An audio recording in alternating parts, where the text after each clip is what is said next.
ఇవాళ రైతు commission chairman అంటే ఆయన కోదండ రెడ్డి 3 గంటలు సరిపోతుంది 24 గంటలు అవసరం లేదంటాడు. అయ్యాల కిరణ్ కుమార్ రెడ్డి ఇదే చెప్పిండు, తెలంగాణ వస్తే కరెంట్ ఉండదు, చీకటి అయిపోతుంది అన్నాడు. కానీ కాంతి విరజిమ్మేటట్టు పట్టపగల్ని తలపించే విధంగా అన్ని నగరాలలో, గ్రామాలలో, పట్టణాలలో 24 గంటలు కరెంట్ ఇచ్చిన ఘనత ఎవరిది అని అంటే ఆనాటి ముఖ్యమంత్రి కిరణ్ కుమార్ రెడ్డి చీకటి అవుతుంది అన్నా కానీ వెలుతులు విరజిమ్మేటట్టు ఈ తెలంగాణని అటు సస్యశ్యామలం చేయడంతో పాటు వెలుగులలో నింపిన కేసీఆర్ గారు 24 గంటలు కరెంట్ ఇస్తే తెలంగాణ రైతాంగం అన్ని రకాల వాణిజ్య పంటలు కానీ ఇతరత్ర పంటలు కానీ అన్ని పంటలు చేసుకుంటే ఈరోజు 3 గంటలు ఇస్తే సరిపోతుంది అని అంటుండు. 3 గంటలు ఇచ్చే ఆయన వ్యవసాయం చేసేటోడైతే కోదండ రెడ్డి కానీ లేకపోతే రేవంత్ రెడ్డి కానీ ఇవాళ ఉన్న మంత్రి ఉత్తమ్ కుమార్ రెడ్డి అయితే ఆయనకు మామూలుగా నాకు తెలిసి వ్యవసాయం కాదు, దేని మీద అవగాహన లేదు, ఎద్దు లేదు, వ్యవసాయం లేదు. అటువంటి వాళ్ళకి, అవగాహన లేని వాళ్ళకి, ఆలోచన లేని వాళ్ళకి ఆ శాఖలు అప్పచెప్పి మీరు రైతులు బాగు చేయమంటే ఏం బాగు చేస్తారు?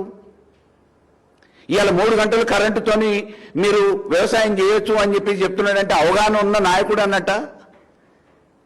అంతకుముందు ఇదే మాట అమెరికాలో కూర్చొని రేవంత్ రెడ్డి అన్నాడు ఎన్నికల కంటే ముందే, లేదు కరెంటు మామూలుగా 3 గంటలు అయితే సరిపోతుంది అన్నాడు. అదే మాట ఇవాళ కోదండ రెడ్డి రిపీట్ చేస్తామన్నాడు. 3 గంటలతోని వాళ్ళకి వ్యవసాయం నిజంగా ఉంటే 3 గంటలతోని మీటర్ పెడితే ఎన్ని మళ్ళు పారుతుంది, ఎన్ని ఎకరాలు భారీయగలుగుతారు, ఎన్ని ఎకరాల విస్తీర్ణంలో పంటలు పండించగలుగుతారు అనేది అవగాహన ఉన్న నాయకుడు అయితే నిజంగా ఏమైనా చెప్పవచ్చు.